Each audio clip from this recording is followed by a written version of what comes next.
Hello friends, कैसे हैं आप सब लोग। आई होप आप लोग बहुत बढ़िया होंगे। मैं के आर सैनी सभी का स्वागत करता हूं। दोस्तों, रेलवे बोर्ड के तीन महत्वपूर्ण ऑफिशियल अपडेट के ऊपर बात करेंगे। और देखिए, जीडीसी एग्जाम को लेकर एक आरटीआई का रिप्लाई यहाँ पे मिला है, जिसके अंदर पुरानी जीडीसी को रद्द करने की बात की गई है और नई भर्ती आपको कब तक देखने को मिल सकती है। और जो एग्जाम है जीडीसी को, उनको लेकर भी यहाँ पे रिप्लाई दिया गया है। तीन जो ऑफिशियल अपडेट है उसके अंदर पहला जो है ESR, यानी कि दोस्तों आपका सर्विस रिकॉर्ड अब ऑनलाइन हो जाएगा 31/8/2025 से। HRMS के ऊपर आप अपना सर्विस रिकॉर्ड देख पाएंगे। सेकंड जो है दोस्तों, कलर का एलडीसी में अब इनको भी मौका है। दोस्तों, एक ऐसा डिपार्टमेंट ग्रुप डी के अंदर लेवल 1 वाले भाइयों की बात करेंगे, उनको पहले कलर की जो पोस्ट होती है एलडीसी कोटा से, उसमें मौका नहीं मिलता था।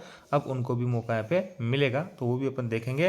साथ दोस्तों, instant lighting of internal checking, यहाँ पे इंटरनल चेकिंग को लेकर भी एक लेटर जारी किया गया, उसके रिगार्डिंग भी बात करने वाले हैं। सबसे पहले दोस्तों, जीडीसी को लेकर जो ऑफिशियल अपडेट है उसके ऊपर बात कर लेते हैं। तो देखिए दोस्तों, ये है आपका जीडीसी के ऊपर 17/7/2025 को रिप्लाई आया है। और ये जो अपडेट है NFR का है, नॉर्थ ईस्ट फ्रंटियर रेलवे का। ये इस लेटर का नंबर है। सब्जेक्ट इसका information sought under RTI actions. 12/6/2025 को एक भाई ने यहाँ पे ऑनलाइन RTI लगाई थी, जिसका नंबर ये है। अब देखिए दोस्तों, यहाँ पे लिखा है your RTI application under reference has been examined by the undersigned and information as asked is furnished as under. यहाँ पे इन्होंने जो पूछा था वो पूछा था कि NFR के अंदर GDC 1/2023 dated 14/8/2023 and GDC 1/2024 dated 15/6/2024 is cancel और नॉट, यानी ये भर्तियाँ कैंसिल हो गई है या नहीं हुई है। तो यहाँ पे रिप्लाई मिला है कि ये भर्तियाँ आपकी कैंसिल हो चुकी है। रेलवे बोर्ड ने पहले एक लेटर यहाँ पे जारी कर दिया था कि जो भी भर्तियाँ पेंडिंग थी, जिनका एग्जाम कंडक्ट नहीं हुआ है, वो सभी की सभी भर्तियाँ पे रद्द मानी जाएगी। एलडीसी कोटे की कई सारी जगह से भर्तियाँ आ रही है, जैसा कि मैंने आपको बताया था। पिछली बार जो भर्तियाँ थी उनको रद्द करके और नए नोटिफिकेशन यहाँ पर जारी किए जा रहे हैं, जिसके अंदर नए लोगों को भी मौका दिया जा रहा है। जो पहले जिनके पास एलिजिबिलिटी नहीं थी, अब जिनके पास एलिजिबिलिटी है, तो दोबारा से फॉर्म भी यहाँ पे भरवाए जा रहे हैं। तो ऐसे में जिन भर्तियों के जीडीसी की चाहे एलडीसी को, जिनका एग्जाम नहीं हो पाया था 4/3/2025 तक, तो ऐसे में उन सभी भर्तियों को रद्द माना जाएगा। तो ये भर्तियाँ, इनके भी एग्जाम कंडक्ट नहीं होते, इसलिए इनको भी कैंसिल माना जाएगा। इसके अंदर ऐसा लिखा हुआ है। आगे है when these two exams like to be held, यानी दोनों एग्जाम आपके कब होंगे, ये सेकंड सवाल था।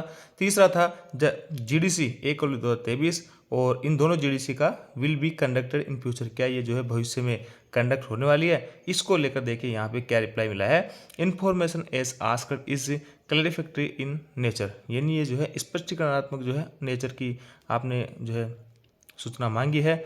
विच does not fail within the define of information as per section 2F, यानी जिसको 2F के अंदर डिफाइन नहीं किया जा सकता ऑफ RTI एक्ट के तहत, hence can not be provided, इसलिए हम इसको प्रोवाइड नहीं करवा पा रहे हैं। यानी हिंदी का मैं आपको और बता देता हूँ, हिंदी के अंदर आप अच्छे समझ पाएंगे। यहाँ है कि मांगी गई सूचना, ये जो सूचना मांगी गई कि दोनों एग्जाम भविष्य में कब जो है कंडक्ट होने की संभावना है क्या, या कब आयोजित हो जाएगी, तो इसमें लिखा है मांगी गई सूचना स्पष्टीकरणात्मक प्रकृति की है, जो RTI अधिनियम की धारा 2F के अनुसार सूचना परिभाषा के अंतर्गत नहीं आती है, इसलिए प्रदान नहीं की जा सकती। यानी दोस्तों, इसका रिप्लाई यहाँ पे नहीं मिला है, सीधा सीधा बात यह है। और साथ ही मैं आपको बताना चाहूँगा कि LDC की जो भर्तियाँ आपकी शुरू हो चुकी है, और जो एग्ज़ाम आपके जीडीसी के रद्द हैं वो भी जल्दी आपके री ओपन होने वाले हैं, तो आपको डरने की किसी भी टाइप की कोई आवश्यकता नहीं है। काफ़ी सारे दोस्त बोल रहे हैं कि सर जीडीसी के जो एग्ज़ाम्स है क्या उनको बंद कर दिया गया है, तो दोस्तों ऐसा कोई भी रेलवे की तरफ से लेटर जारी नहीं किया गया है जिसके अंदर जीडीसी को रद्द करने की बात की जाए। जो भर्तियाँ पहले रद्द हो चुकी है उनकी दोबारा से भर्तियाँ निकलेगी और उसके ऊपर दोबारा से फॉर्म भी भरवाए जाएंगे। जो भी भर्तियाँ नहीं निकलेगी उन पर नए फॉर्म भरवाए जाएंगे। हालांकि यहाँ पे कोई भी स्पष्टीकरण नहीं मिला है, लेकिन मैं आपको बता रहा हूँ कि ये जो भर्तियाँ आपकी दोबारा से कंडक्ट होने वाली है। हो सकता है इनका नाम चेंजेस कर देंगे, जीडीसी की जो 1/2023 है उनको 2025 कर दे, या इनका नाम नए नोटिफिकेशन जारी करके और इसमें नए लोगों को मौका मिल सकता है। तो यहाँ पे यह रिप्लाई मिला है जीडीसी को लेकर। तो एक चीज़ तो क्लियर है कि पिछली जो भर्तियां थी जिनका एग्जाम कंडक्ट नहीं हो पाया वो रद्द है, और आगामी जो सूचना है उसको स्पष्टीकरण यहाँ पे अपने को नहीं मिल पाया। लेकिन मैं आपको कह रहा हूँ कि आपके सारे के एग्जाम जो है कंडक्ट होंगे, जीडीसी की भर्तियां आपको जल्द देखने को मिलेगी।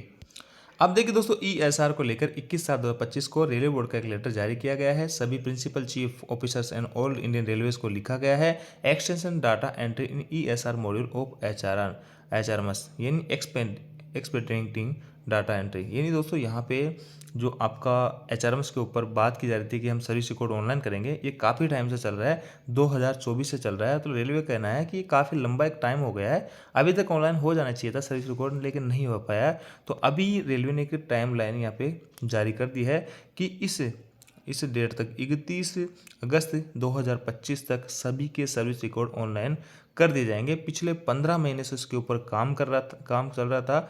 और देखिए एकीकरण HRMS का जो है एकीकृत प्लेटफॉर्म है, वहीं पे बहुत सारी चीज़ें आपको मिलने वाली है, ट्रांसफर रिलेटेड है या प्रमोशन रिलेटेड है, और ये आपका ऑनलाइन सर्विस रिकॉर्ड है, छुट्टियाँ, सब कुछ चीज़ें आपकी धीरे धीरे HRMS के ऊपर हो रही है। तो एकीकृत जो है एक माध्यम कह सकते हैं HRMS को, तो उसके ऊपर इसकी भी बात चली थी SR हम जो है ऑनलाइन करेंगे, लेकिन दोस्तों अभी तक नहीं हो पाया था। तो यहाँ पे एक डेडलाइन अब जारी कर दी गई 31 अगस्त 2025 से तक सभी का सर्विस रिकॉर्ड ऑनलाइन हो जाना चाहिए। और ये कह रहे हैं कि हमने इसको लॉन्च कर दिया था 1/4/2024 को, लेकिन अभी 1 साल से ऊपर का यहाँ समय हो गया, लेकिन इसको इम्प्लीमेंट नहीं किया गया। तो ये डेट यहाँ पे दे दी गई है और कहा गया है कि फिजिकल कोई भी काम अब नहीं होगा, सारी की सारी प्रोसेस जो है ऑनलाइन होगी। ऑनलाइन ही आप अपना सर्विस रिकॉर्ड देख पाएंगे। ये बहुत अच्छी पहल है, आप अपना सर्विस रिकॉर्ड जब मन चाहे जब HRMS के ऊपर देख सकते हैं।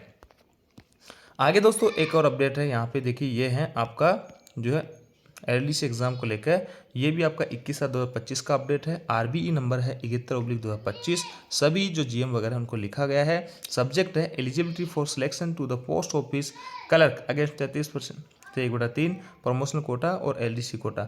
देखिए दोस्तों ये जो है आपकी क्लरिकल पोस्टें आती हैं आपका LDC कोटे से, जिसके अंदर आपके ऑपरेटिंग डिपार्टमेंट के या VCC कॉमर्शियल डिपार्टमेंट के कर्मचारी इसके अंदर भाग लेते हैं या एग्ज़ाम दे सकते हैं। लेकिन दोस्तों अब जो है देखिए यहाँ पे एक हॉस्पिटल असिस्टेंट के नाम से जो पोस्ट होती है या हॉस्पिटल अटेंडेंट के नाम से, उनको भी इसके अंदर मौका दिया जाएगा। देखिए representation from railways and the staff side are being received from time to time regarding issue guidelines on the eligibility of housekeeping assistant, hospital assistant of medical department to appear in the selection exams for clerk cum typist post under the, ये आपके promotion कोटे की और LDC कोटे की भर्तियां हैं। इसके अंदर हॉस्पिटल असिस्टेंट और हाउसकीपिंग जो असिस्टेंट है उनको भी मौका दिया जाए, ऐसी समय समय पर रेलवे बोर्ड से मांगे की जाती है। In the regard attention is drawn to para, इस पैरा के तहत zonal railways are allowed to decide feeder categories to be eligible for promotion, they are under subject to certain terms and condition। In railway board का कहना है कि जो zonal railways है वो अपने टर्म्स एंड कंडीशन या अपने जो भी इंस्टेंस है उसके अकॉर्डिंग इनकी भर्तियां करवाए।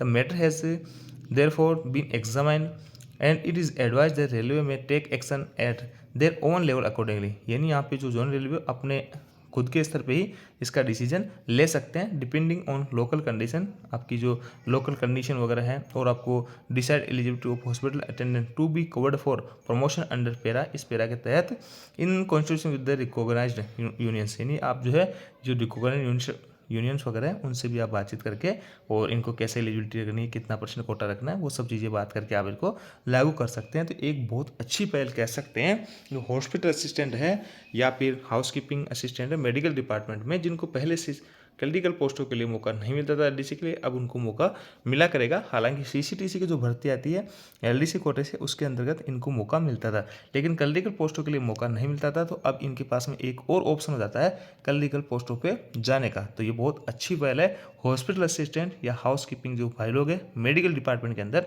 वो अब जो है जिस पोस्ट के ऊपर आपके स्टेशन आपके पॉइंट्समैन वगैरह हैं, आपके CCTC वगैरह क्लरिकल पोस्ट पे एग्जाम दे सकते थे, अब आप भी उस क्लरिकल पोस्ट पे एग्जाम देके प्रमोशन ले सकते हैं। बहुत अच्छी गुड न्यूज़ आप लोगों के लिए रह सकती है। दोस्तों एक और लेटर 22/7/2025 को रेलवे बोर्ड की तरफ से जारी किया गया था द प्रिंसिपल फाइनेंस एडवाइजर को, और इसका strengthening of internal checking mechanism, ये अपने बहुत ज़्यादा इंपॉर्टेंट नहीं है, लेकिन दोस्तों आपका जो आई-पास जो सिस्टम है अपने रेलवे का अंदर, आई-पास जैसे पास वगैरह आप जनरेट वगैरह करते हो, तो ऐसे में आपकी जो यूज़र ID वगैरह हैं, ये पासवर्ड वगैरह हैं, किसी दूसरे बंदे को हस्तांतरित नहीं करना है। इसी को लेकर ये अवेयरनेस है कि ये चीज़ें हैं आपको इंटरनल रखनी है, गोपनीय रखनी है। अपने ID आपके जो पासवर्ड वगैरह हैं, यूज़र वगैरह नेम वगैरह है, तो जो बंदा खुद जिसका प्रॉपर है वो अपना खुद का यूज़ करे, दूसरों को इसका जो है अपने आई पास वगैरह के जो पासवर्ड है या और किसी भी तरीके के जो है आपके पासवर्ड यूज़र नेम वगैरह है वो किसी दूसरे बंदे को ना दे, आप खुद का काम अपने खुद के स्तर पर करें और इस चीज़ को गोपनीयता बनाए रखें। यही इसको लेकर एक लेटर है, अपने लिए वो खास इंपॉर्टेंट नहीं है, लेकिन इसका आपको ध्यान रखना है। तो ये तो दोस्तों अपडेट, आप जानकारी आपको अच्छी लगी, वीडियो को लाइक दोस्तों के साथ में शेयर जरूर करें। Thank you.